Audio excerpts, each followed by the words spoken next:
नमः सिद्धेभ्यः शुद्धात्मने नमः। नमो जुणाणम। सभी को सादर शुद्धात्म वंदन।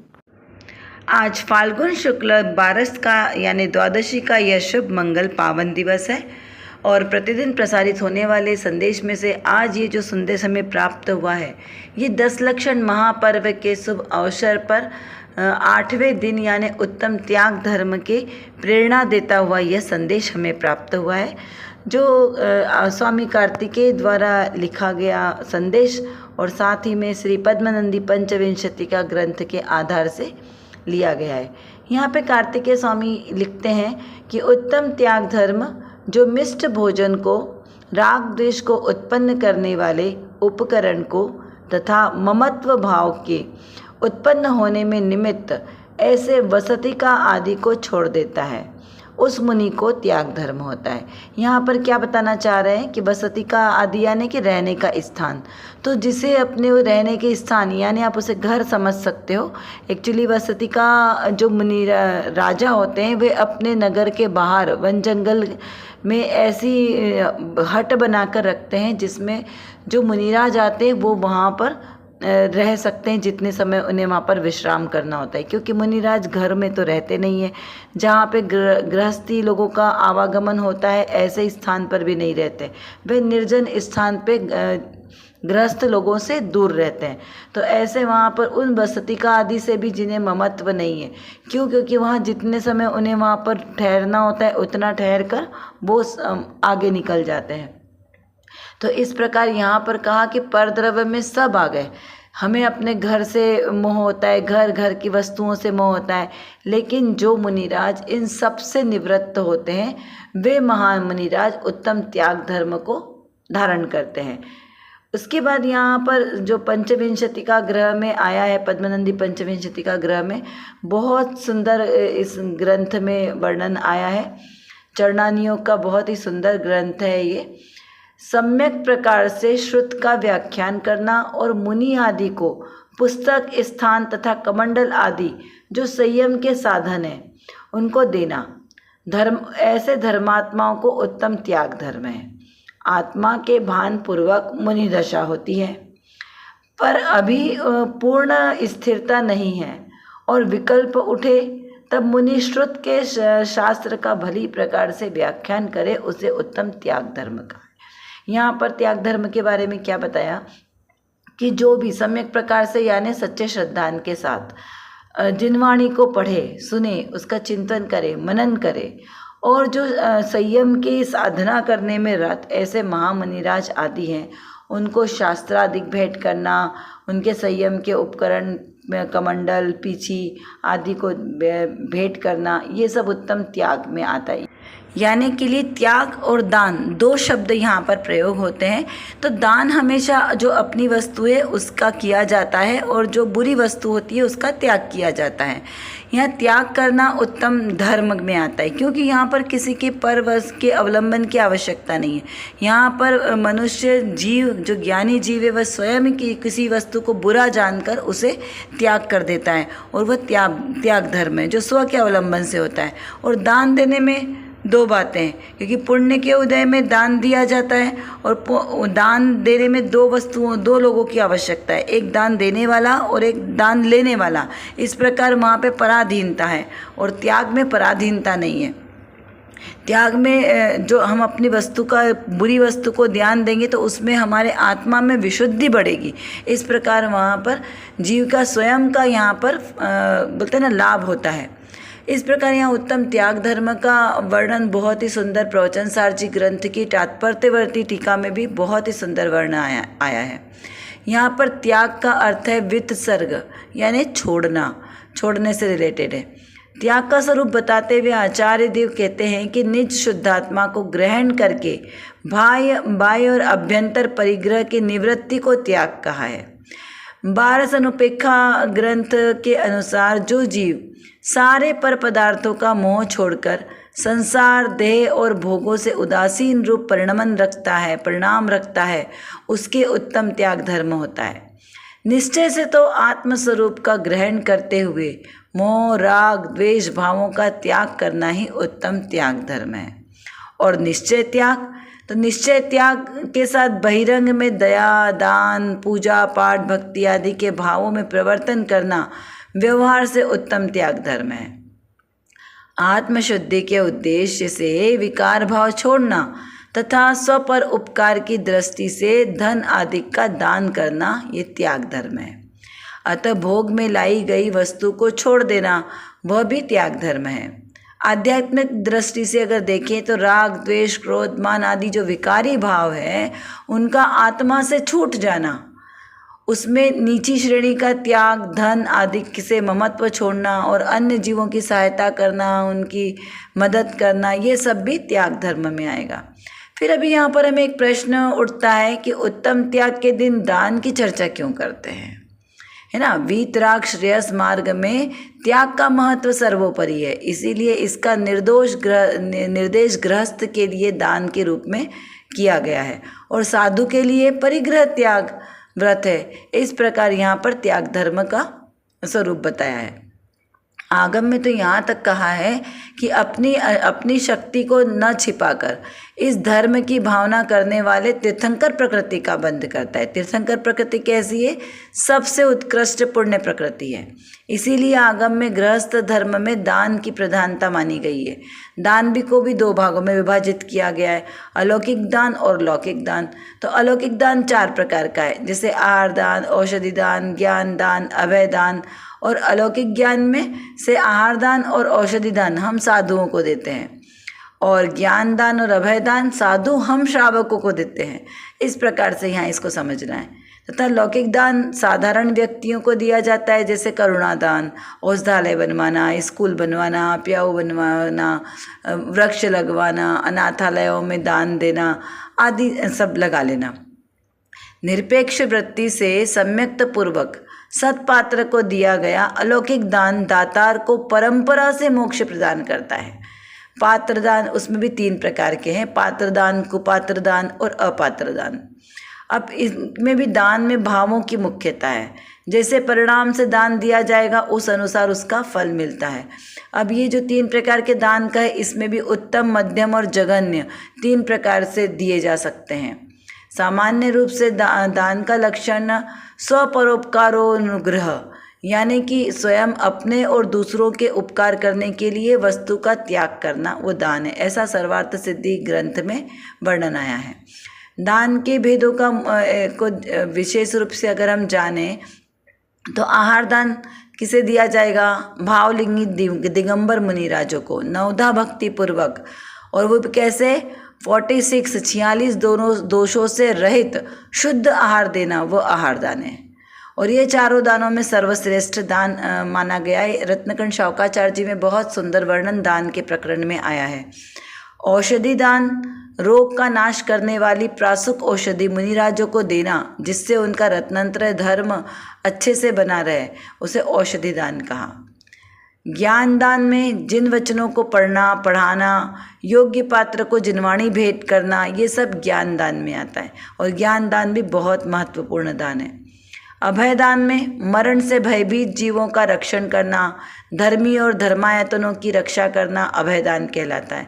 इन चारों दानों में ज्ञान दान को सर्वश्रेष्ठ माना गया है, क्योंकि आत्मज्ञान ही संसार समुद्र से पार करने वाला है।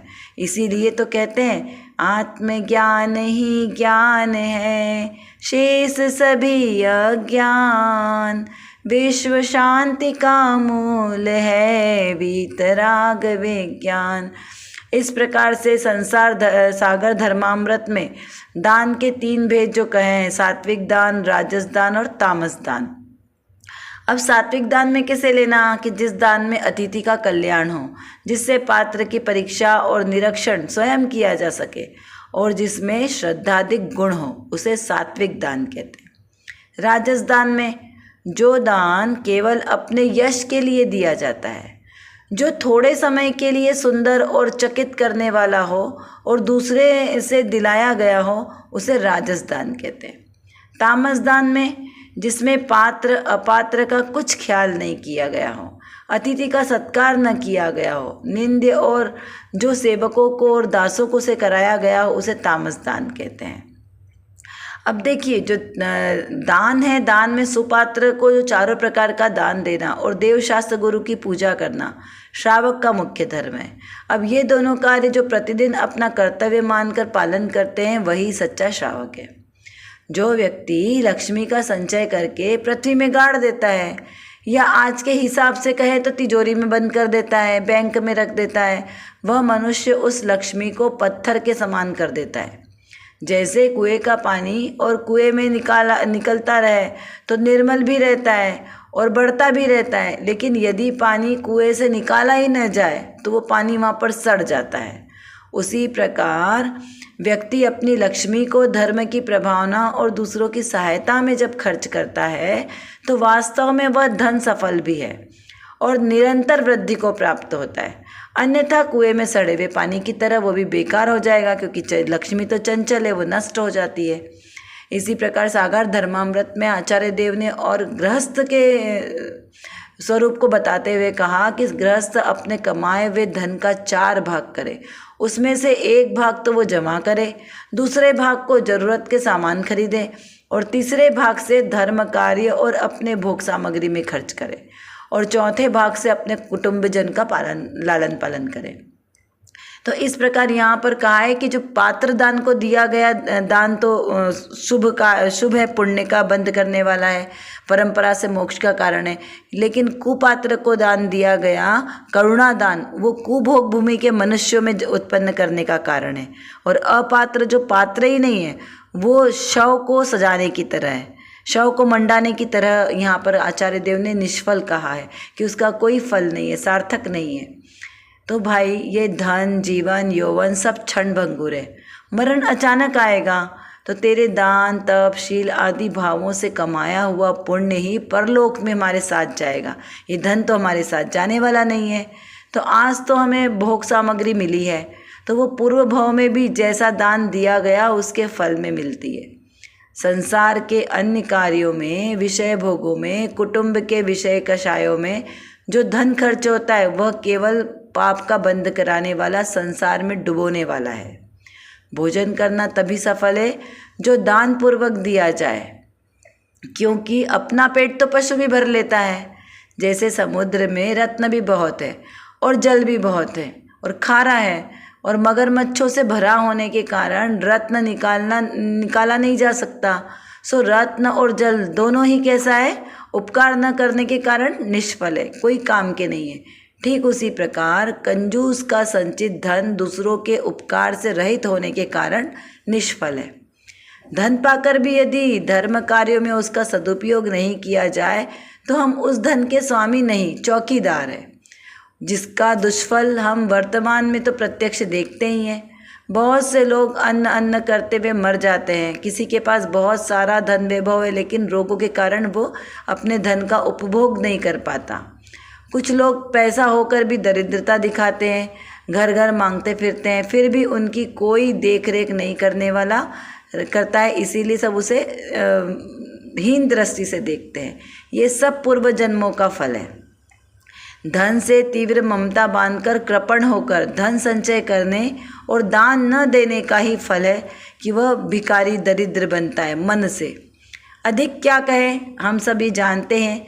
सारभूत यह है कि जो सुपात्र को यथा योग्य आहार, औषधि, शास्त्र, वसति का स्थान आदि जो जीविका के साधन का दान देते हैं, या दीन दुखियों की सहायता करते हैं, धर्म प्रभावना के कार्य में विनयपूर्वक कार्य करता है, जिनवाणी का संरक्षण करता है, वह निश्चित से ही सद्गति का पात्र बनता है और आगामी भवों में परंपरा से मोक्ष मार्ग को प्रशस्त करता है। ऐसे ही यहाँ पर कविवर ध्यानत राय जी भी बहुत सुंदर पूजा में उन्होंने दान के स्वरूप का वर्णन बताया है कि दान 4 प्रकार 4 संघ को दीजिए, धन बिजुरी उनहार नर भवलाहो लीजिए। बहुत ही सुंदर ये पूजा है। इसमें प्रत्येक छंद में बहुत सुंदर 10 धर्मों का वर्णन किया है, एकदम सटीक धर्म का वर्णन यहाँ पर किया है। तो हम सब भी ऐसे अपनी अपनी शक्ति के अनुसार दान देने की भावना भाएं, तो इससे हमारा जन्म सार्थक हो सकेगा। इसी विषय पर पूज्य गुरुदेव श्री के प्रवचन बहुत ही सटीक यहाँ पर किए गए हैं। तो चलिए पहले हम उसमें से भी पढ़ते हैं कि वहाँ पर क्या विशेष बात आई है। उत्तम त्याग धर्म में त्याग धर्म की व्याख्या जो कही है उसका क्या अर्थ समझना। तो मुख्य तो मुनि की व्याख्या है। मुनियों के आधार से यहाँ पर उत्तम त्याग धर्म का वर्णन किया है। तो मुनि को तो संसार देह भोगों से मोह का त्याग है, अंतर में मिथ्यात्व अवृत का त्याग है, सम्यक दर्शन और अनुभव की स्थिरता का ग्रहण है। यानी कि त्याग पूर्वक ग्रहण है और ग्रहण पूर्वक त्याग की यहाँ पर बात आई है। चारित्र स्वरूप आनंद में रमणता ये तो है, पर जिसका काम होता है ऐसे इष्ट भोजन को छोड़ें। भोजन लेने की इच्छा होती है तो इसमें इष्ट भोजन का राग छोड़ना वह त्याग है। राग का, ममत्व का, इसका त्याग करना वह त्याग कहलाएगा। उपकरण में पुस्तक, पीछी, कमंडल ये 3 उपकरण कहे हैं जिनका परिग्रह मात्र मुनिराजों के पास होता है। इसमें भी जो राग का भाव है, राग को उपजाने वाले उपकरण है, उसका त्याग करें तथा ममत्व के कारण वसतिका का त्याग करें। ऐसे मुनि को त्याग कहने में आता है। यहाँ पर क्या मुख्य बात बताइए कि जो पीछी, कमंडल आदि शास्त्र उपकरण जो कहे हैं मुनिराज को रखने के लिए, उनसे भी ममत्व का त्याग। क्योंकि कई बार क्या होता है ना कि हमारा लिखा ग्रंथ, हमने ये लिखा, हमने इसकी टीका की है, ये हमको किसी ने गिफ्ट दिया है, इस प्रकार हमें जिनवाणी के प्रति भी राग का भाव आ जाता है। तो यहाँ पे कहा कि त्याग धर्म का मुख्य उद्देश्य है एकमात्र पर वस्तु से ममत्व का त्याग करना। अब त्याग करना मतलब हमें करना कुछ नहीं है। सारी चीज़ें, सारा खेल तो हमारे ज्ञान में होता है, क्योंकि ज्ञान ही प्रत्याख्यान है, ज्ञान में ही त्याग है और ज्ञान में ही ग्रहण है। मेरा आत्मा तो कुछ ना त्याग करता है ना ग्रहण करता है। क्यों?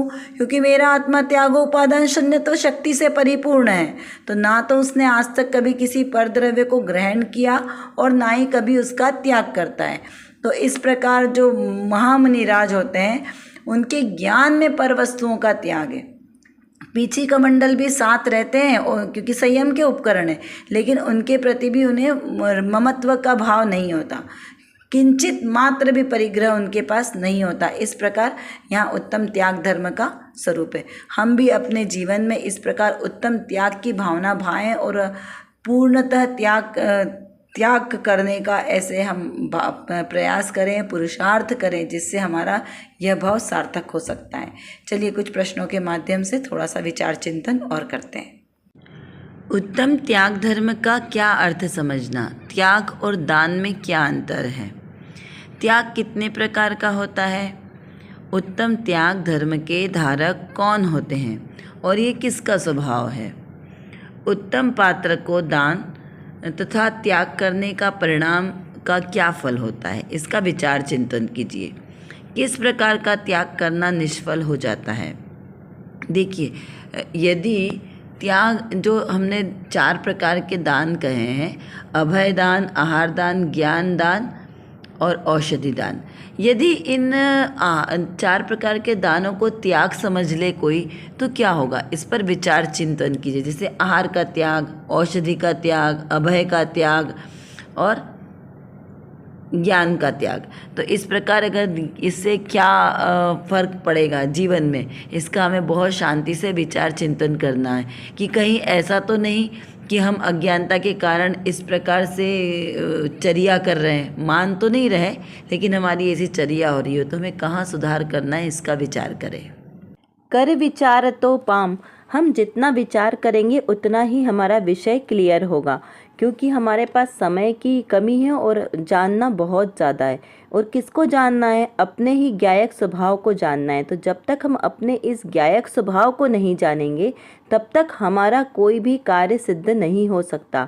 तो एकमात्र जो मेरे अंदर मतलब मेरे आत्म स्वभाव में जो ज्ञान नाम का विशेष गुण है, इस गुण को एकमात्र अपने ज्ञायक स्वभाव को जानने में लगाएं तो निर्विकल्प दशा की प्राप्ति होगी। और इस निर्विकल्प दशा के ही आश्रय से हमें शाश्वत सुख की प्राप्ति होगी। तो वो शाश्वत सुख हमें प्राप्त हो, इसीलिए पुरुषार्थ करना आवश्यक है। उसके लिए व्यवहार से तो सच्चे वीतरागी देवशास्त्र गुरु का आश्रय लेना योग्य है, और निश्चय नय से मेरी निज शुद्धात्मा का आश्रय लेना ही सर्वश्रेष्ठ उपाय है। अभी के लिए बस इतना ही। विशेष चर्चा हम आगे की कक्षाओं में करेंगे। तब तक हम अपने आत्मस्वरूप को जाने, पहचाने और उसी में लीन रहें। इसी विशेष मंगल भावना के साथ आप सभी को सादर जय जिनेंद्र।